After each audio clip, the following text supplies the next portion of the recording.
Hello guys, welcome back to this channel. In this today's tutorial, I'm going to show you how you can delete all watch history on TikTok at once.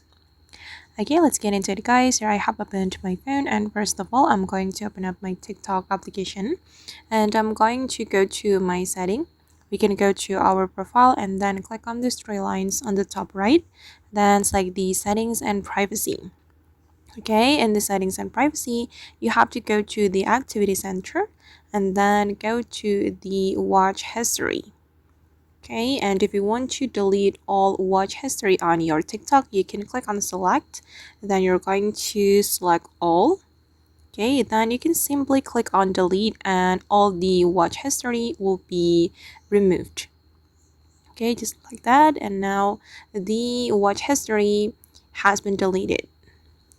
Alright guys, and that's all the way to delete all watch history on TikTok at once. I hope this tutorial will be useful for you.